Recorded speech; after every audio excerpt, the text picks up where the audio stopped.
Olá, meu caro aluno concurseiro, seja muito bem-vindo a mais uma aula de Direito Previdenciário para o concurso do INSS. Na aula de hoje, nós vamos responder a nossa primeira bateria de exercícios. Vamos trabalhar diversas questões sobre todo o conteúdo programático que nós trabalhamos até a nossa aula anterior, precisamente as disposições constitucionais acerca da Seguridade Social, e vamos também colocar algumas questões sobre a evolução histórica da Seguridade Social no Brasil. Então, observa aqui o nosso slide. Lembrando que eu selecionei questões das duas últimas bancas que organizaram o concurso para o INSS. A banca Fundação Carlos Chagas, que organizou o concurso de 2012, e a banca CESP-Sebrasp, que mais organizou concurso para o INSS. Precisamente os concursos de 2003, 2008 e 2015, cuja prova foi aplicada em maio de 2016. Aproveitei também para elaborar algumas questões. Duas ou três questões, tendo em vista que após a reforma da Previdência ocorrida em 2019, em novembro de 2019, nós temos poucas questões sobre dispositivos que foram alterados na Constituição. Então, 2019 foi a reforma da Previdência, estamos em 2022 e temos poucas questões sobre a reforma da Previdência, por isso eu caprichei na elaboração de algumas questões também, mas eu mostro a você as questões que foram por mim elaboradas no estilo das bancas de concurso público, logicamente. Então vamos à nossa primeira questão. Questão aí do último concurso para o INSS. No que se refere à Seguridade Social no Brasil, julgue o item seguinte. A Lei Eloy Chaves, que criou em cada uma das empresas de estradas de ferro existentes no país uma caixa de aposentadorias e pensões para os respectivos empregados, foi o primeiro ato normativo a tratar da Seguridade Social no Brasil. Bom, todos sabem que a Lei Eloy Chaves, A Lei Eloy Chaves é o decreto 4.682, de 24 de janeiro de 1923, ela é considerada como o marco da Previdência Social no Brasil. Então, ela organizou a Previdência Social no Brasil, era organizada através de empresas. E essas empresas, cada empresa tinha sua caixa de aposentadoria e pensões, começando pela a Caixa de Aposentadorias e Pensões dos empregados das ferrovias, os ferroviários. E depois dessas caixas de aposentadorias e pensões foram instituídas em outras empresas, como para os marítimos, por exemplo, para os trabalhadores portuários também, etc. Bom, só que nessa questão, ele diz que a Lei Eloy Chaves é considerado o primeiro ato normativo a tratar de seguridade social no Brasil. Vamos voltar para a questão. Então, vamos destacar esse finalzinho aqui, ó. Lei Eloy Chaves, repito, Decreto Legislativo 4.682 de 1923, criou em cada uma das empresas de estradas de ferro existentes no país uma caixa de aposentadoria e pensões para os respectivos empregados. Perfeito até aqui. Agora, ele diz, foi o primeiro ato normativo a tratar de seguridade social no Brasil. Aí a resposta está errada.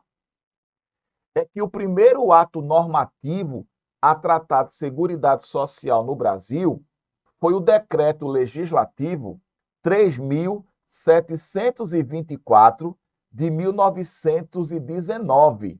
Decreto Legislativo 3.724 de 1919.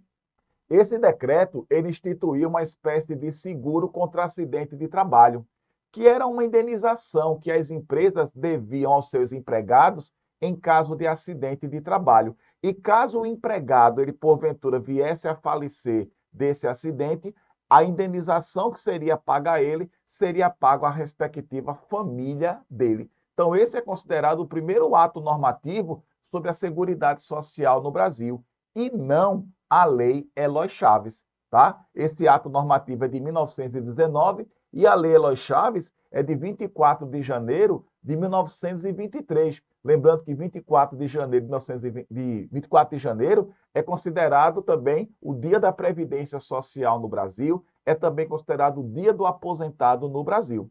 Então, questão de número 1, afirmativa errada. Repito, a Lei Eloy Chaves, ela é o marco da Previdência Social no Brasil, ou seja, historicamente é a lei que mais consolidou inicialmente o nosso regime previdenciário no Brasil, mas não foi o primeiro ato normativo a tratar sobre seguridade social no Brasil, tá? Vamos à próxima questão, questão de número 1, afirmativa errada. Questão de número 2. Com relação à organização e aos princípios do sistema de seguridade social brasileiro, julgue o item a seguir. Após a edição da Lei Eloy Chaves, diversas categorias de trabalhadores buscaram a proteção social que aquela legislação garantiu, o que provocou expansão dos direitos protetivos pelo país. Resposta correta. Percebam que a Lei Eloy Chaves, quando ela organiza a previdência social em caixas de aposentadorias e pensões, essas caixas eram instituídas por cada empresa. Então, primeiramente foram beneficiados os empregados das estradas de ferro, depois foram beneficiados os empregados marítimos ou portuários, e aí por diante, ou seja, diversas outras categorias passaram a ter previdência social. Mas lembro que essas caixas de aposentadorias e pensões eram organizadas por empresas. Então, cada empresa ia ter a sua caixa de aposentadoria e pensões. Então, afirmativa correta, tá? Vamos à questão de número 3. Acerca da Seguridade Social no Brasil, de sua evolução histórica e de seus princípios, julgue o item a seguir. A Lei Eloy Chaves, de 1923, foi um marco na legislação previdenciária no Brasil. Foi sim um marco, né? Não foi o primeiro ato normativo, mas foi um marco, ou seja, foi uma referência da Previdência no Brasil, pois unificou os diversos institutos de aposentadoria e criou o INPS. Vou destacar isso aqui, ó. Unificou os diversos institutos de aposentadoria e criou o INPS. Afirmativa errada. Ora, a unificação dos diversos institutos de aposentadoria não foi feito pela Lei Eloy Chaves. Foi feito na década de 30, na gestão do presidente, então, da República, o Getúlio Vargas, que estruturou a Previdência, acabando com as caixas de aposentadorias e pensões e criando os chamados Institutos de Aposentadorias e Pensões, IAPs. Só que os institutos de aposentadorias e pensões, eles eram organizados por categoria profissional. Perceba a diferença. As CAPs, as caixas de aposentadorias e pensões, elas eram organizadas por empresas. E aí, na era de Getúlio Vargas, a partir de 1930, extingue-se as caixas de aposentadorias e pensões e são criados institutos de aposentadorias e pensões, que eram organizados não por empresas, mas por categorias profissionais. Então, tínhamos institutos de aposentadorias e pensões dos marítimos, institutos de aposentadorias e pensões dos bancários, dos ferroviários, etc. Tá? Então, primeiro erro. Segundo erro, a Lei Eloy Chaves, ela não criou o antigo Instituto Nacional da Previdência Social, o INPS. O INPS, ele foi criado pelo Decreto 72 de 1966. Veja que a Lei Eloy Chaves é de 1923 e o INPS foi criado em 1966, 66. Ou seja, e foi criado por um outro normativo, o decreto número 72. Lembrando que hoje não é mais INPS, né? Hoje é INSS, Instituto Nacional do Seguro Social, tá? Então, questão de número 3, afirmativa errada. Vamos à questão de número 4. Questão de número 4. Com relação à evolução histórica e à organização institucional da Previdência Social, julgue o item a seguir. A Constituição Federal de 1934 inovou a ordem constitucional brasileira, no que se refere à fonte de custeio previdenciário, que passou a ser tríplice, fonte de custeio tríplice, provinda de contribuições do Estado, do trabalhador e do empregador. Resposta correta. É uma Constituição também na época do Getúlio Vargas. Essa Constituição de 34, inclusive, ela utilizou na Constituição a expressão previdência sem utilizar o adjetivo social. Então, não se falava em previdência social, falava-se só em previdência. A partir dessa Constituição, adota-se a chamada forma tríplice de custeio, ou seja, a previdência social passaria a ser custeada com a contribuição do próprio Estado, do Estado brasileiro, dos trabalhadores e das empresas. Forma tríplice de custeio que é repetida nas constituições posteriores. Então, afirmativa correta, tá? Vamos à questão de número 5. Questão de número 5 foi uma questão do concurso de 2012, organizado pela Fundação Carlos Chagas. Olha o que a questão trouxe. O INSS, autarquia federal, resultou da fusão das seguintes autarquias. Letra A, INAMPS e SIMPAS. Letra B, IAPAS e INPS. Letra C, FUNABEM e SEMI. Letra D, DATAPREV e LBA. Letra E, IAPAS e INAMPS. Bom, nós vimos aqui na aula teórica que o INSS foi criado na década de 90 da fusão de dois outros institutos, o IAPAS e o INPS. Então, a afirmativa correta, letra B, IAPAS e INPS. O IAPAS, o Instituto de Administração Financeira da Previdência e Assistência Social, e o INPS, o Instituto Nacional da Previdência Social. Da junção desses dois institutos, nasceu na década de 90 o INSS, o atual gestor do regime geral de previdência social e também agora é gestor do regime próprio de previdência social dos servidores da União. Então, importante a gente observar essa evolução. Perceba também que a maior parte das questões que tratam da evolução legislativa, da evolução histórica, exploram muito a chamada Lei Eloy Chaves, tá? Agora, digo a você que são questões pontuais. Em concurso do INSS, esse não é um ponto muito explorado. Já teve concurso que não caiu nenhuma questão sobre essa legislação, sobre a evolução legislativa da Seguridade Social no Brasil. Mas é importante você fazer uma revisão, pelo menos nessas informações que eu estou trazendo aqui para você. Tudo bem? Vamos à questão de número 6. Questão de número 6. O reconhecimento da Seguridade Social como conjunto das políticas de saúde, previdência e assistência social constitui uma das principais novidades constitucionais, reflexo da luta de parcela da sociedade brasileira. Com relação a esse tema, julgue os itens seguintes. Na verdade, é o item seguinte, tá? Então, traz assim. As últimas reformas da Previdência Social foram marcadas pela uniformização dos direitos, bem como pelo fortalecimento destes na perspectiva da cidadania. Repetindo, ó, as últimas reformas da Previdência Social foram marcadas pela uniformização de direitos, bem como pelo fortalecimento destes, ou seja, fortalecimento destes direitos na perspectiva da cidadania. Resposta errada. Ora, na verdade, as últimas reformas da Previdência, veja que isso é uma questão de 2008. Eu não costumo trabalhar com questões muito antigas, não, mas essa eu escolhi porque eu vi sendo repetitiva em outras provas. As reformas previdenciárias, elas não se preocuparam muito com uniformização de direitos e muito menos com fortalecimento de direitos, não. As últimas reformas previdenciárias, vamos lá, 1998, pela Emenda Constitucional 20, 2003, com a emenda constitucional 41.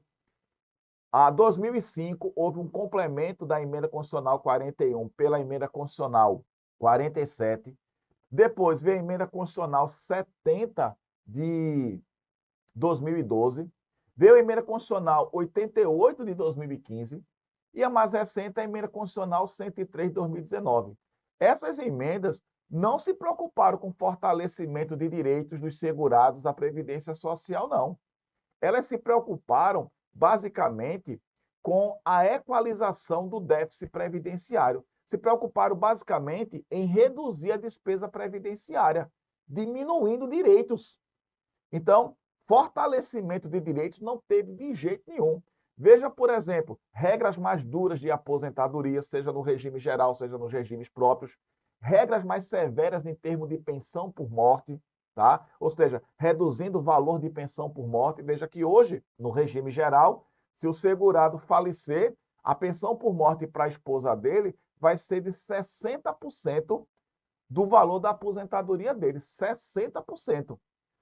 Antes da última reforma da Previdência, a esposa dele, a viúva, receberia 100% e agora vai receber 60%. Isto é, reduzindo direitos, fortalecendo cidadania de forma nenhuma, fortalecendo o equilíbrio financeiro e atuarial. Então, descarta aí questão 6, afirmativa errada, tá?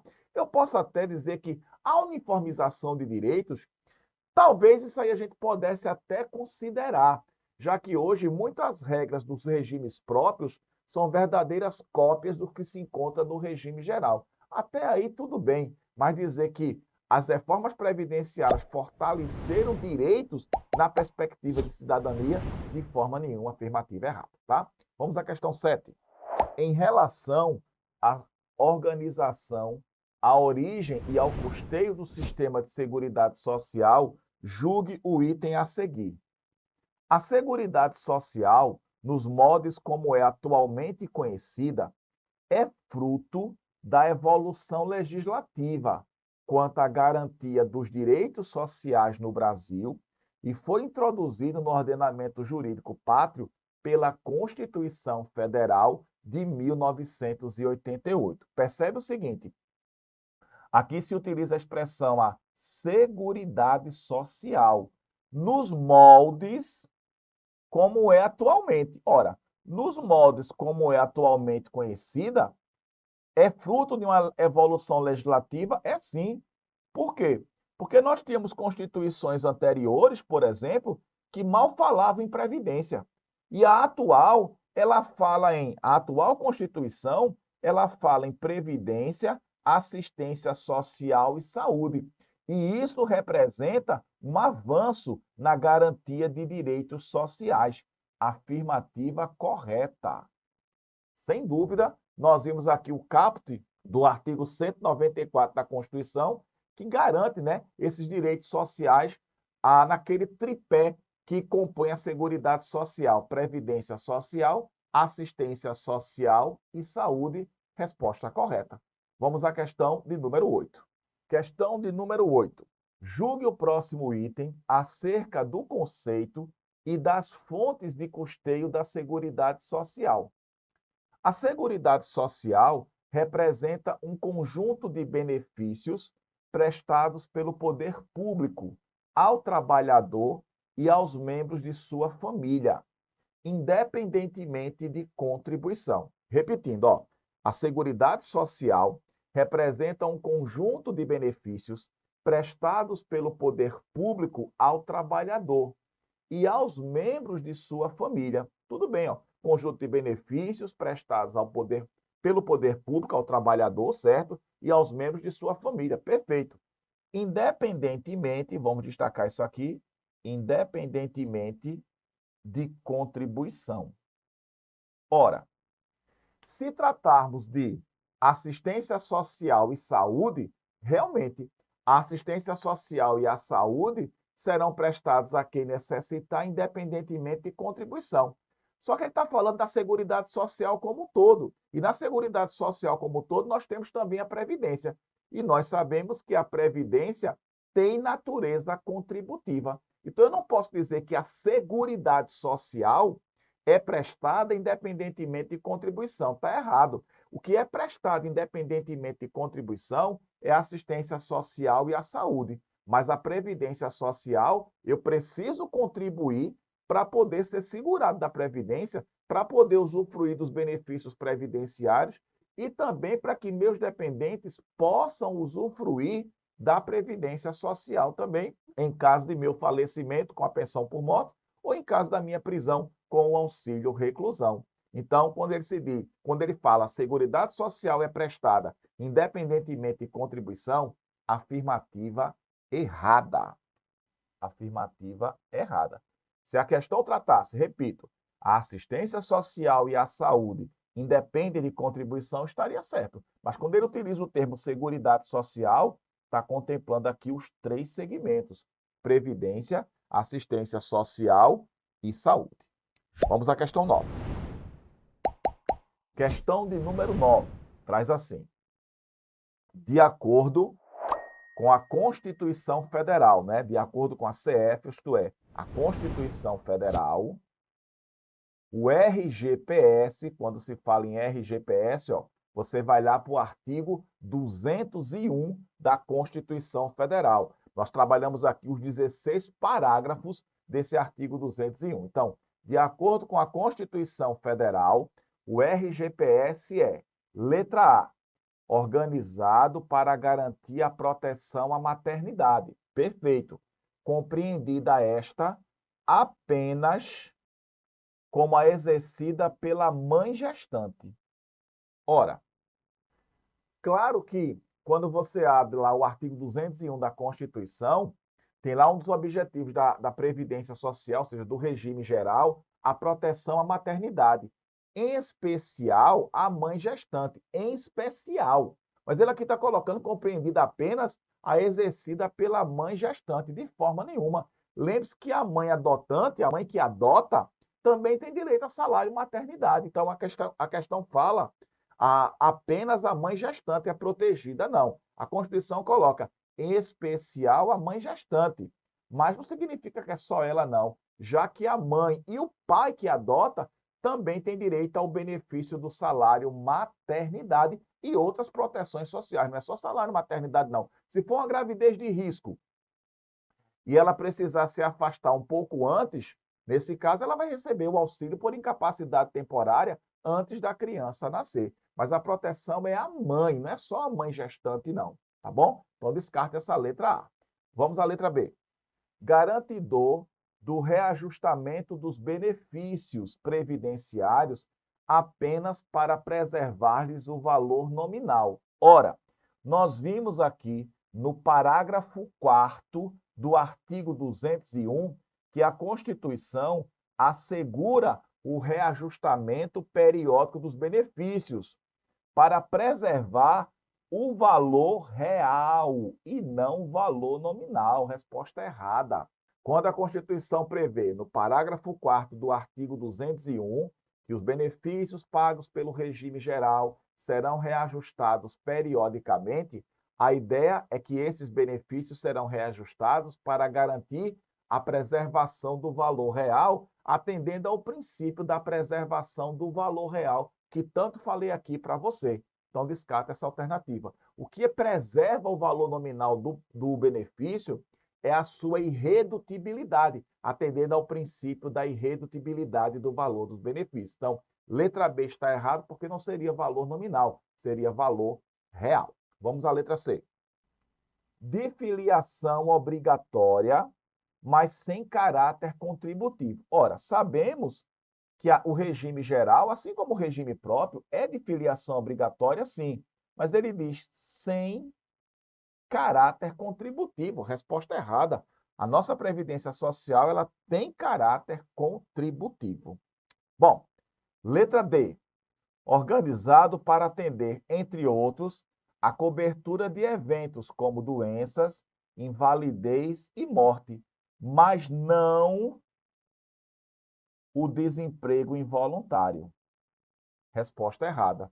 Nós vimos aqui que lá no artigo 201, a Previdência Social, ela busca atender eventos de doenças, concedendo aí auxílio por incapacidade temporária, que antigamente era chamado de auxílio-doença, aposentadoria por invalidez, que hoje é chamada de aposentadoria por incapacidade permanente.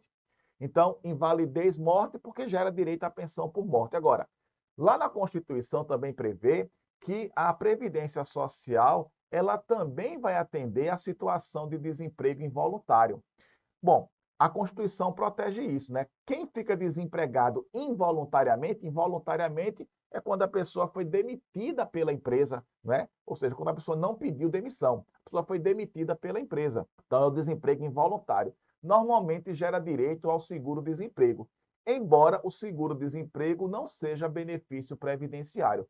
Quis o legislador constituinte que o seguro-desemprego fosse benefício previdenciário, mas que na prática isso não aconteceu.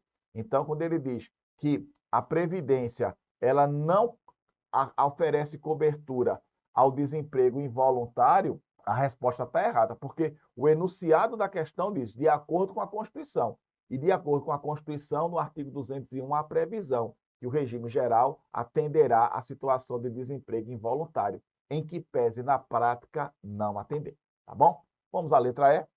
A letra E prevê garantidor de pelo menos um salário mínimo quando do pagamento de benefícios substitutivos do salário de contribuição ou de rendimento do trabalho. Garantidor de pelo menos um salário mínimo quando do pagamento de benefícios substitutivos do salário de contribuição ou de rendimento do trabalho. Afirmativa, ó, correta. Nós vimos isso lá no parágrafo 2º do artigo 201 da Constituição Federal. Quando o benefício previdenciário tiver como propósito substituir o rendimento do trabalhador ou o seu salário de contribuição é a remuneração que o trabalhador recebe mensalmente. Então, quando o benefício previdenciário substituir o rendimento do trabalhador, esse benefício não pode ser inferior ao salário mínimo. Então, no âmbito do regime geral, uma aposentadoria não pode ser menor que o salário mínimo. O salário maternidade não pode ser menor que o salário mínimo. Uma pensão por morte no regime geral não pode ser menor que o salário mínimo. Agora, se o benefício não tiver como propósito substituir a remuneração do trabalhador, ele pode ter um valor menor que o salário mínimo. Por exemplo, salário família, uma cota de 50 e poucos reais. Pode ter um valor menor que o salário mínimo? Pode, e na prática tem, já que o salário família não substitui o rendimento do trabalhador. Auxílio acidente, que é um benefício que a gente vai estudar lá na frente, que é um benefício devido quando o segurado sofre um acidente e fica sequelado, tá? Reduzindo sua capacidade laboral. Mas esse segurado recebe o auxílio acidente e pode voltar a trabalhar na mesma empresa que ele estava trabalhando na época do acidente. Como o auxílio acidente não substitui a remuneração desse trabalhador na empresa, ele pode ter também um valor menor do que o salário mínimo.